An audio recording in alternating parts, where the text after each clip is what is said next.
Bonjour tout le monde. Donc aujourd'hui, bienvenue.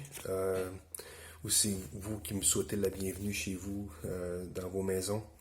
Donc j'aimerais ça faire un message aujourd'hui concernant un peu ce que j'ai déjà parlé dans le passé, mais une condition que Jésus nous donne pour entrer dans le royaume de Dieu.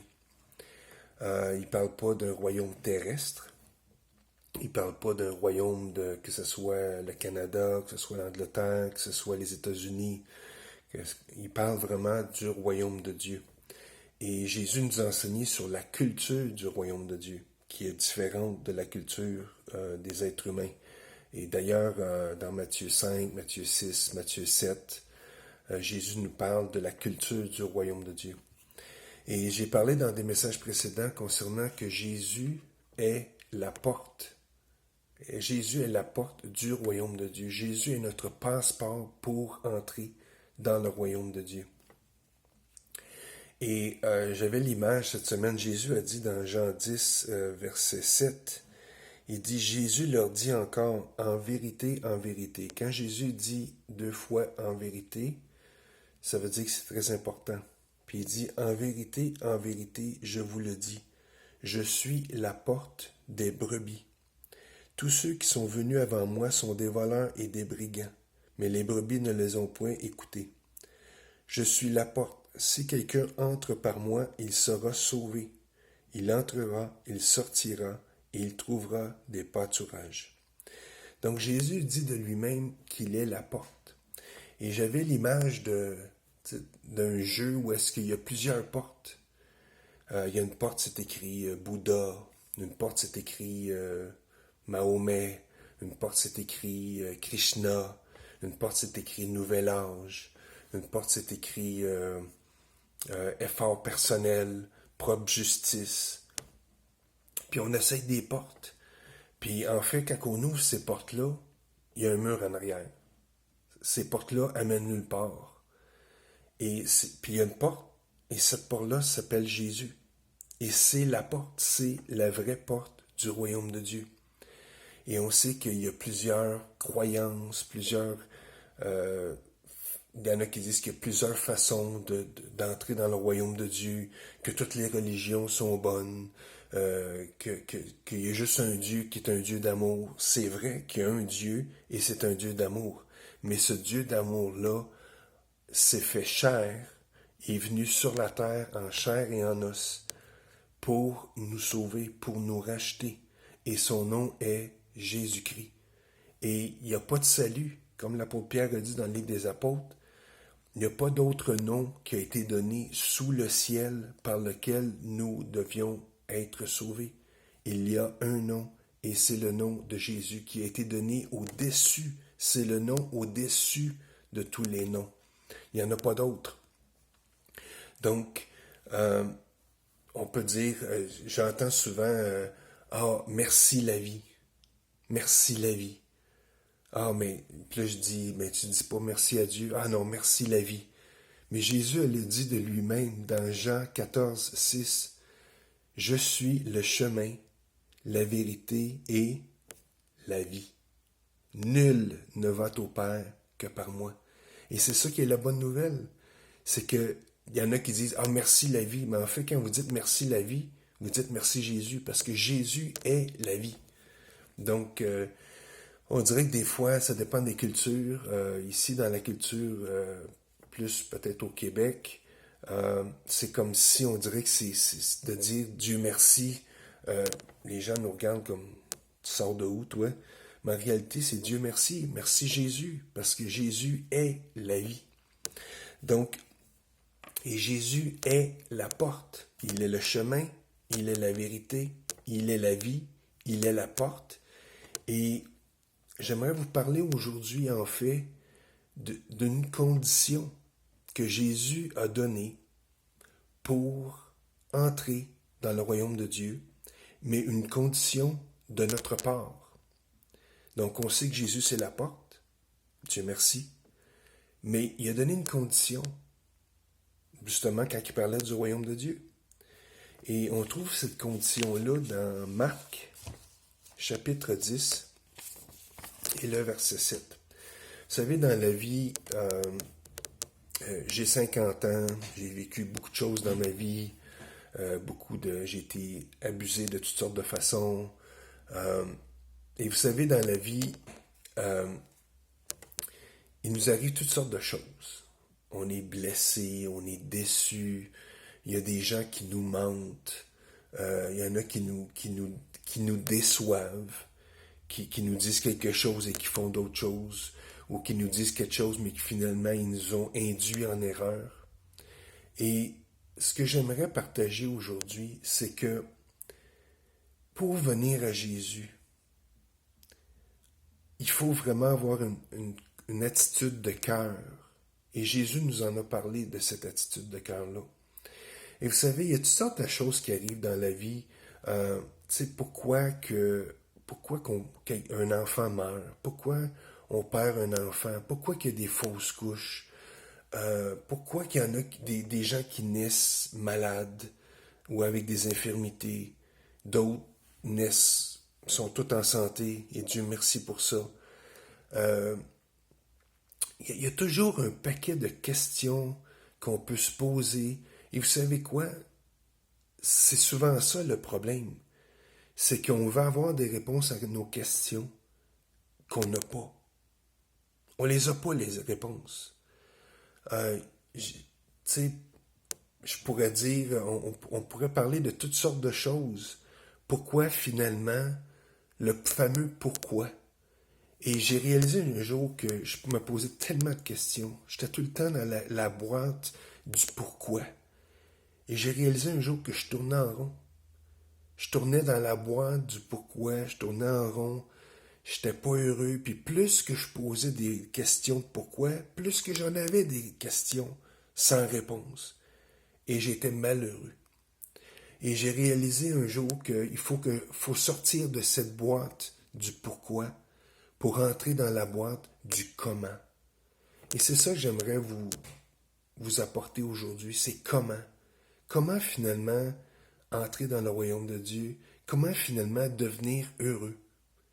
Devenir bien? Je me pose encore des questions aujourd'hui, mais il y a des réponses que j'ai pas. Il y a des gens qui me posent des questions, que ce soit par rapport au conjoint.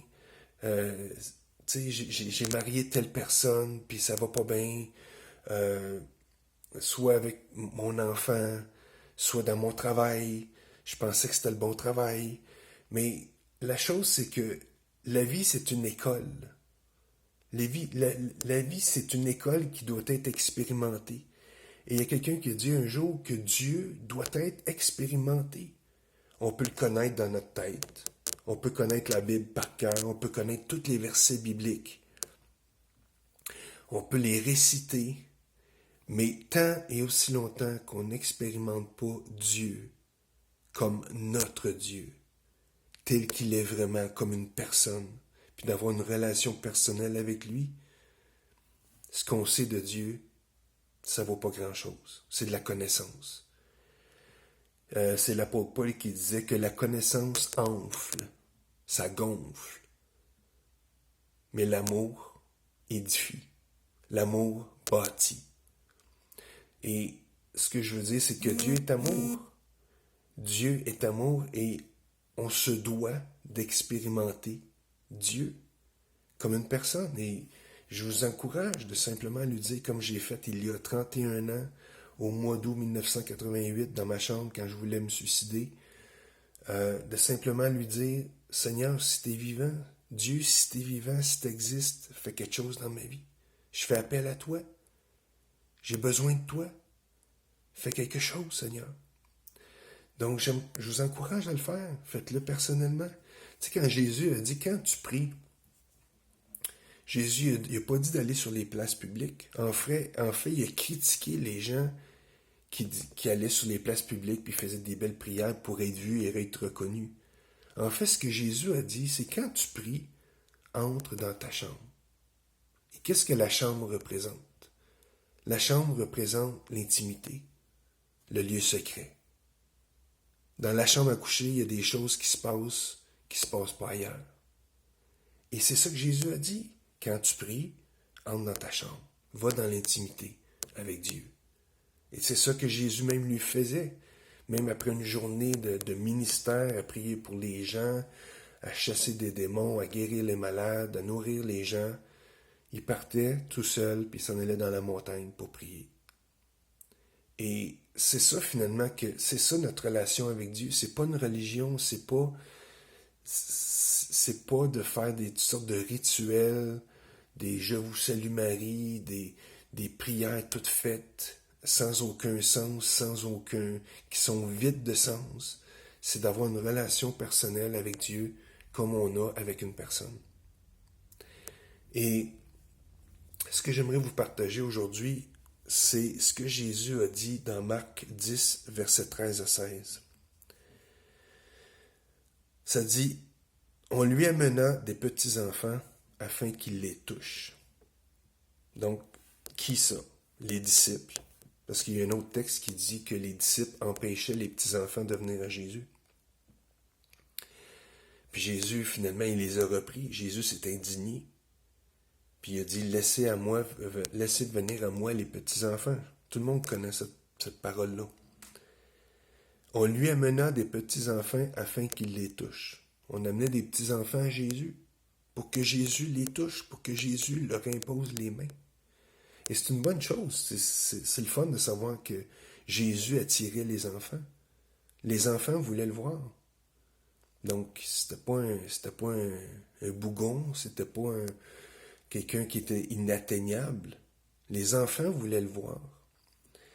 Ça dit, mais les disciples reprirent ceux qui les amenaient. Donc, les disciples protégeaient Jésus. Non, il y a juste les adultes qui peuvent venir approcher Jésus. Puis là, ça dit, verset 14, Jésus, voyant cela, fut indigné. Jésus a été indigné. Et leur dit, laissez venir à moi les petits-enfants et ne les empêchez pas.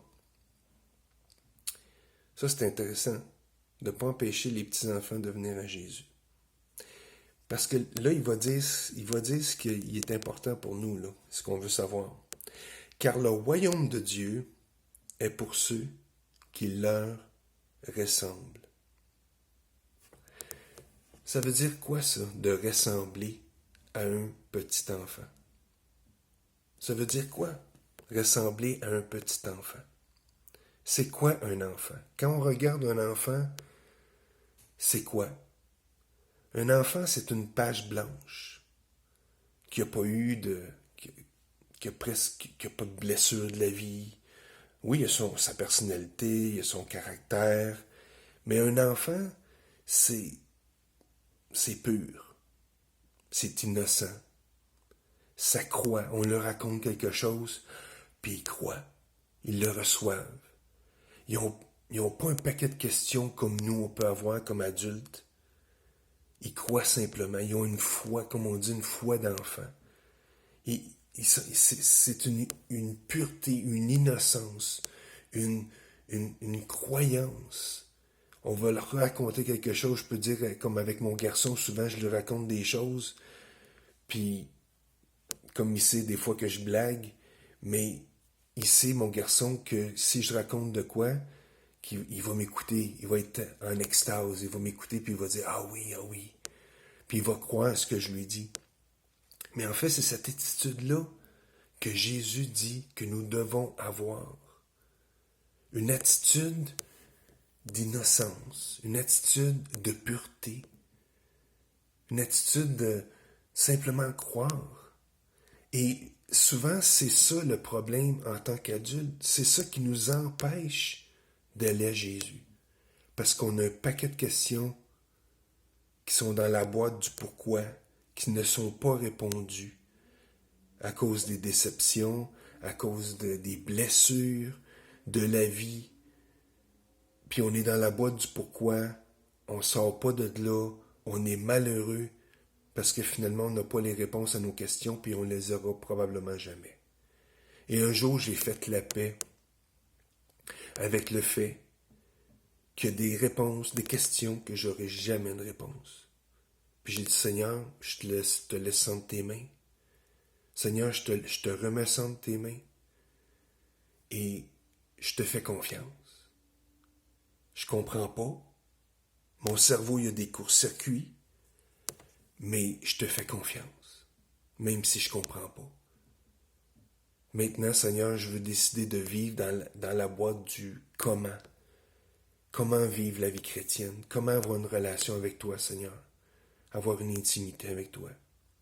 Donc Jésus, il dit, laissez venir à moi les petits-enfants et ne les empêchez pas, car le royaume de Dieu est pour ceux qui leur ressemblent. Il faut ressembler à un enfant. Être. C'est sûr que dans notre culture ici au Québec, quand on dit l'expression « Ah, que t'es innocent », ça veut dire en fait que t'es dupe, innocent, ça n'a pas une bonne connotation. Mais en fait, le mot innocent, c'est une innocence, une pureté. Et c'est ça que Jésus, il veut. Qu'on vienne à lui comme des enfants, ou un enfant. Verset 15. Je vous le dis en vérité, quiconque ne recevra pas le royaume de Dieu comme un petit enfant, n'y entrera pas. Ça, c'est fort, cette parole-là. Si tu ne reçois pas le royaume de Dieu comme un enfant, tu ne pourras pas y rentrer. C'est fort, cette parole-là. C'est très fort. Donc, l'attitude pour rentrer dans le royaume de Dieu, c'est qu'il faut avoir une attitude d'enfant. Une pureté, une foi, de croire simplement, de mettre de côté nos questions, nos 100 000 questions que je pourrais dire, et de simplement croire, de dire, Seigneur, je comprends pas.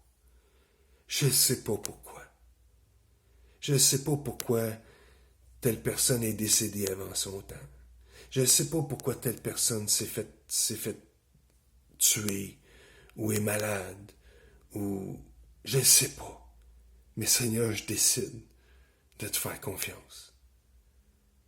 Et Jésus, c'est une parole forte, là, je vous le dis en vérité, quiconque, c'est tout le monde, n'importe qui, ne recevra pas le royaume de Dieu comme un petit enfant, n'y entrera pas. Ça veut dire qu'il faut vraiment avoir une attitude d'enfant pour recevoir le royaume de Dieu. Donc, si quelqu'un, je te présente aujourd'hui le royaume de Dieu, si quelqu'un te présente le royaume de Dieu, je te présente pas une église, je te présente pas une religion, je te présente pas une culture autre que le royaume de Dieu et que la culture du royaume de Dieu. Si tu n'as pas une attitude d'enfant pour le recevoir, tu n'y entreras pas. Donc moi, j'aimerais que tu y entres. Le royaume de Dieu est accessible à tout le monde. Je te présente le royaume de Dieu aujourd'hui. Je te présente le royaume de Dieu aujourd'hui. Et comment faire pour entrer dans le royaume de Dieu? Reconnaître que Jésus est le roi de ce royaume. Seigneur Jésus, je reconnais que tu es le Seigneur de ce royaume et je le reçois. Donc, il dit, verset 16, « Puis il les prit dans ses bras et les bénit et leur imposa les mains. » Donc Jésus a pris les enfants dans ses bras, il les a bénis et lui a imposé les mains. Donc aujourd'hui, je veux t'encourager. Je veux t'encourager à recevoir le royaume de Dieu. À recevoir le royaume de Dieu comme un enfant. À recevoir les promesses de Dieu comme un enfant. À recevoir sa parole comme un enfant. Quand il dit, voici les miracles qui accompagneront ceux qui ont cru. En mon nom, ils imposeront les malades et les malades seront guéris. C'est pas à moi à réfléchir, mais comment ça va se faire, mais si ça se fait pas, ma fonction, ma responsabilité en tant qu'enfant de Dieu est de recevoir la parole de Dieu et de dire, la parole de Dieu dit que les miracles qui vont accompagner ceux qui auront cru, j'ai cru. Ils vont imposer, en nom de Jésus, ils vont imposer les mains aux malades et les malades seront guéris. Ma responsabilité en tant que croyant, parce que j'ai cru, est d'imposer les mains aux malades et de croire qu'ils seront guéris. Pas de commencer à raisonner, pas de commencer à réfléchir, de simplement croire ce que la parole de Dieu dit. Et c'est comme ça l'attitude d'un enfant. La parole de Dieu, la Bible, c'est la parole de Dieu. C'est ce que le Père a dit. C'est ce que Jésus a dit. Et je le crois et je le reçois et je veux le mettre en pratique. Donc, aujourd'hui, je veux t'encourager à recevoir le royaume de Dieu comme un enfant. Et si tu as de la difficulté, si là tu as des courts-circuits dans ta tête et ça passe pas, simplement lui dire, Seigneur, donne-moi cette attitude d'enfant. Donne-moi ce cœur d'enfant pour croire, Seigneur, pour recevoir tes promesses, pour recevoir ce que tu as, qu'est-ce que tu as pour moi. Donne-moi cette attitude. Viens au secours de ma foi, comme le Romain, le chef romain, qui a dit, viens au secours de ma foi. Des fois, on a besoin d'aide. En fait, on a toujours besoin d'aide. On veut se débrouiller tout seul, mais en réalité, on est des êtres si fragiles. On est des êtres fragiles. On se pense bien fort, qu'on va conquérir le monde, mais finalement, pas grand-chose. Un virus qu'on ne voit pas vient affecter notre quotidien. Je veux t'encourager aujourd'hui à avoir cette attitude d'enfant. Cette attitude de dire, Seigneur, regarde, j'ai de la misère à imposer les mains aux malades parce que je me dis, oui, mais tout d'un coup que ça marche pas, ils vont penser que je suis fou, que... Et puis, ta responsabilité, c'est d'imposer les mains aux malades et de croire que Dieu va faire sa part. Là, je vous donne un exemple d'imposer les mains aux malades. Ça peut être simplement recevoir l'amour de Dieu. Seigneur, donne-moi un cœur d'enfant pour recevoir ton amour. Donc, je veux vous encourager aujourd'hui. Dieu est bon. Dieu est 100% bon. Un jour, j'ai eu la révélation que je ne le comprenais pas, mais un jour, j'ai lu la révélation qu'il n'y a rien de mal en Dieu. Absolument rien de mal. Et que Satan, qui est l'opposé, qui est l'adversaire finalement, lui, il est parfaitement mal. Lui, il n'a rien, mais pas une goutte d'amour et de bonté en lui. Il est parfaitement mal, mais Dieu est parfaitement bon. Et souvent, on reproche à Dieu. Souvent, on lui reproche ce qui se passe. Oui, mais Seigneur, si t'es bon, pourquoi qu'il y a de la famine dans le monde? Pourquoi qu'il y a de la guerre dans le monde? Dieu n'est pas responsable de ça. Dieu a créé la terre, il a mis l'être humain. Il a dit, dominer sur les poissons de la mer, sur les oiseaux du ciel et sur les animaux de la terre. C'est ce qu'il a dit. Il n'a jamais dit de dominer sur un autre être humain. En fait, Dieu a donné la domination de la terre à l'être humain. Mais on sait que Adam et Ève ont laissé entrer le mal. Ils ont désobéi à Dieu. Mais gloire à Dieu, Jésus est venu pour nous racheter de la malédiction de ce que Adam et Ève, de la désobéissance d'Adam et Ève. Jésus est le second Adam. Mais lui, il l'a fait parfait. Et souvent, à cause, on reproche à Dieu finalement ce qui ne lui revient pas. En fait, souvent, c'est à cause de nos propres décisions, de nos mal décisions qu'on prend. Et souvent, c'est à cause de Satan, qui est l'adversaire qui veut juste détruire. C'est ça son but. Donc aujourd'hui, je veux t'encourager, on va terminer là-dessus, sur avoir une attitude d'enfant. Donc, j'aimerais prier pour vous avant de vous laisser. Seigneur, je te remets toutes ces personnes aujourd'hui qui écoutent, qui sont là. Saint-Esprit, je te prie de les toucher. Je te prie pour cette révélation, Saint-Esprit. cette révélation que ça prend un cœur d'enfant pour entrer dans le royaume de Dieu.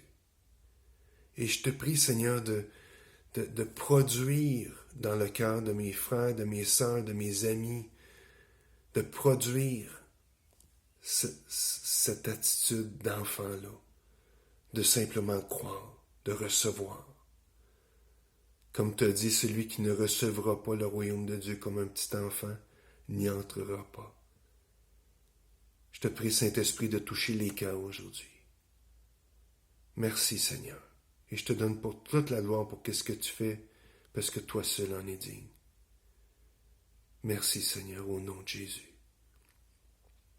Au nom de Jésus. Et je prie pour tous ceux qui sont malades, qui ont dans leur corps, qui souffrent. Seigneur, je te les remets entre tes mains. Toute souffrance qui n'a pas à être là dans le nom de Jésus, je commande à cette souffrance dans le nom de Jésus maintenant de quitter maintenant. Merci, Seigneur. Merci. Merci. Merci.